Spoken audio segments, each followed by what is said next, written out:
जय गुरु जी, शुक्राना गुरु जी। जय गुरु जी। संगत जी गुरु जी के चरणों में कोटि कोटि प्रणाम और आप सारी संगत को जय गुरु जी।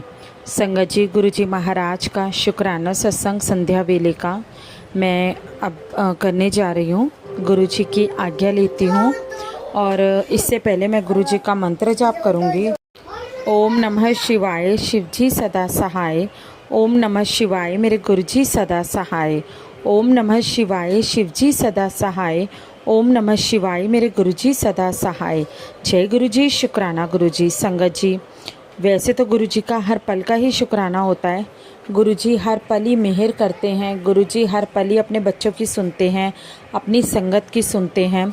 गुरु जी का तो मैं क्या शुक्राना करूं, क्योंकि शुक्राना करने में भी मेरे शब्द छोटे पड़ जाएंगे जब मैं अपने गुरु जी महाराज का शुक्राना करूंगी। तो संगत जी, गुरु जी महाराज बहुत अच्छे हैं और कभी कभी तो ऐसा मन करता है कि बस गुरु जी महाराज मेरे सामने आ जाएं और मैं उन्हें कस के गले से लगा लूं और बहुत रोऊं। क्योंकि संगत जी, जब से हम छोटे थे तब से लेकर अब तक हम माँ बाप के प्यार से वंचित थे। क्योंकि बहुत पहले ही थी कि हमारी मदर एक्सपायर हो गई थी और उसके बाद हमारे फादर का भी कुछ ऐसा ही था, तो हमें किसी का भी प्यार नहीं मिल पाया। तो संगत जी, बिल्कुल ही ऐसा था कि हम प्यार से वंचित थे। कभी हमें प्यार नहीं मिला, बहुत कमी महसूस हुई अपने से बड़ों की। शादी हुई, शादी के बाद कुछ डिसीज़न थे जो अपने आप ही लेने पड़े, क्योंकि कोई बड़ा नहीं था बताने वाला, कोई समझाने वाला कि किस राह पर चलना है। लेकिन आज गुरुजी महाराज है तो किसी चीज़ की चिंता नहीं होती। कोई भी बात होती है, कोई भी टेंशन होती है लाइफ में, कोई भी दिक्कत होती है, कोई भी ऐसा काम होता है जो समझ में नहीं आता, वो सब मैं गुरुजी महाराज से पूछती हूँ और उसका जवाब भी वो मुझे ज़रूर देते हैं। चाहे आज दें, चाहे एक दिन बाद दें, लेकिन गुरुजी महाराज उस चीज़ का जवाब मुझे ज़रूर देते हैं। तो उसके लिए भी मेरे गुरुजी महाराज आपका अनंतम अनंतम शुक्राना कि आपने अपनी संगत में मुझे चुना, मुझे इस लायक समझा कि मैं आपकी संगत कहला पाऊँ। तो गुरुजी महाराज आपका अनंतम शुक्राना।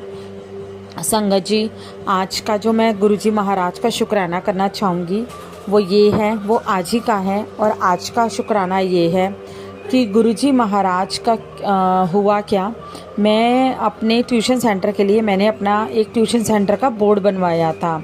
तो संगत जी, मैं सेकंड फ्लोर पे रहती हूँ। तो पहले मेरे मन में आया कि अगर मैं अपने घर के बाहर बोर्ड लगाऊंगी, मतलब टांगने वाला बोर्ड है, घर के बाहर अपनी बालकनी में टांगूंगी तो सेकंड फ्लोर तक लोगों का ध्यान नहीं जाता, वो देख नहीं पाते। तो मैं क्या करती हूँ, फर्स्ट फ्लोर वालों से बात कर लेती हूँ और उनको बोलती हूँ क्या मैं आपकी बालकनी के बाहर टांग दूँ। जबकि ये कॉमन सी बात है, किसी को इसमें कोई बुरा नहीं लगना चाहिए, कोई फ़र्क नहीं पड़ना चाहिए, क्योंकि वो तो बोर्ड बाहर टांगना है, किसी के घर के अंदर मैंने नहीं टांगना। तो संगत जी, ऐसे में आंटी जी के पास गई और उनको मैंने बोला कि मेरे को ना ट्यूशन सेंटर का बोर्ड टांगना है, तो मैं टांग लूँ। तो उन्होंने थोड़ी सी गोलमोल बात करी, डायरेक्ट ना नहीं करा, लेकिन गोलमोल बात करी। और वो बात ऐसी थी कि जो बिल्कुल ना ही थी, मतलब दूसरे को समझ में आ रहा था कि वो ना ही करना चाह रही हैं। तो मैं शांत हो गई, मैंने कहा कोई बात नहीं, ठीक है, जो गुरु जी की मर्जी। संगत जी, फिर मैं बैठी हुई थी अपने हस्बैंड के साथ। उसके बाद बच्चों का टाइम हुआ, हम बच्चों को लेने गए। तो जैसे ही बच्चों को स्कूल से लेकर आए तो उसके बाद नहीं, पहले आंटी जी ने हमें बोला कि तो आप यहाँ टांग लो, वहाँ टांग लो, बहुत बड़ा तो नहीं है, कोई बोलेगा तो नहीं, मतलब ऐसे वो जैसे थोड़ा सा बहाना बनाने वाली बात होती है वो ऐसे बोलने लग गई। तो हमने बोला हम आपको दिखा देंगे बोर्ड का साइज़ क्या है, क्योंकि हम लेने ही जा रहे हैं अभी। तो अभी हम आएंगे तो हम आपको एक बार दिखा देंगे क्या साइज़ है, तो आप बता देना हम टांगे या ना टांगे आपके घर के बाहर बालकनी में। तो उन्होंने बोला ठीक है। तो हम जैसे ही बोर्ड लेकर आए, हमने आंटी जी को दिखाया कि ये देखो ये बोर्ड है। तो उन्होंने बोला हाँ हाँ कोई बात नहीं, आप बाहर टांग दो, मतलब बालकनी में मत टांगो, लेकिन बाहर की तरफ टांग दो। उन्होंने अपने घर में अपनी बालकनी में टांगने से मना कर दिया। मैं ऊपर आ गई बोर्ड लेके, तो मैंने कहा कोई बात नहीं। तो फिर हम बच्चों को लेकर आए, बच्चों को लेने स्कूल गए, बोर्ड घर पे रखा, बच्चों को लेने हम स्कूल गए। तो जैसे स्कूल गए, बच्चों को लेकर आए, तो जैसे हम रिटर्न घर आए, उन आंटी जी के दिमाग में पता नहीं क्या चीज़ आई। उन्होंने बोला आप एक काम करो, आप ना ये बोर्ड जो है वो मेरी बालकनी में टांग लेना। तो हमने बोला अब आपको क्या हुआ, तो अभी तो आपने मना किया था कि नहीं रहने दो या आप बाहर की तरफ टांग लो, तो आप तो मना कर रहे थे, अब क्या हुआ। तो उन्होंने बोला नहीं नहीं कोई बात नहीं। तो आपने जो बोर्ड बनवाया है ना ट्यूशन सेंटर का, उसके ऊपर आपने गुरुजी का स्वरूप लगाया है और पता नहीं मुझे क्या हुआ, मैं मना नहीं कर पाई, तो इसलिए आप ना वो बोर्ड टांग लेना। तो संगत जी पता नहीं मेरे गुरुजी महाराज ने क्या उनका दिमाग घुमाया, जो आंटी मुझे आधा घंटा पहले मना कर रही थी वही आंटी ने आधा घंटे के बाद उस बात को हाँ कह दी।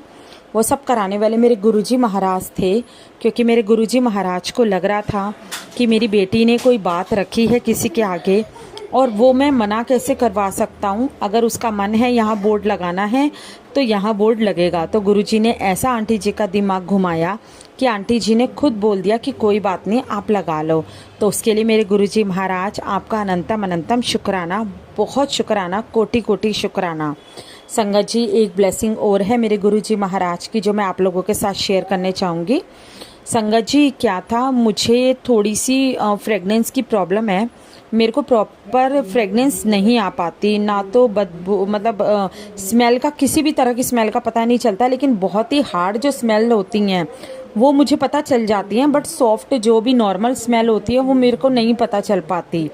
तो संगत जी हुआ क्या, मैं कई बार ऐसी चीज़ हुई है मेरे साथ कि मैं स्कूटी पे अपने हस्बैंड के साथ जा रही होती है और मुझे इतनी अच्छी स्मेल आती है, बहुत ही अच्छी, ऐसे लगता है जैसे किसी ने ना कोई पाउडर का डब्बा मेरे सामने खोल दिया हो या कोई गुलाब मेरे सामने ला के रख दी हो, मतलब इतनी अच्छी स्मेल आती है। तो मैं अपने हस्बैंड से पूछती हूँ आपको स्मेल आ रही है, तो वो मना कर देते हैं नहीं मुझे स्मेल नहीं आ रही। तो मैंने उस बात को लाइटली लिया, मतलब इतना ज़्यादा नहीं किया कि ऐसा हो रहा है तो मेरे साथ क्यों हो रहा है। अच्छा कभी कभी मुझे घर में भी बहुत अच्छी स्मेल आती है, उसको भी मैं फील करती हूँ। तो अब मुझे ये चीज़ें समझ में नहीं आ रही थी, तो गुरुजी ने कैसे समझाया, एक सत्संग के थ्रू मैंने सत्संग सुना। तो आंटी जी ने बताया कि गुरुजी ने उन्हें दर्शन दिए कैसे, कि स्मेल के रूप में, कि अपनी स्मेल फील कराई गुरुजी ने, क्योंकि गुरुजी की स्मेल फील होना भी गुरुजी का होना ही है।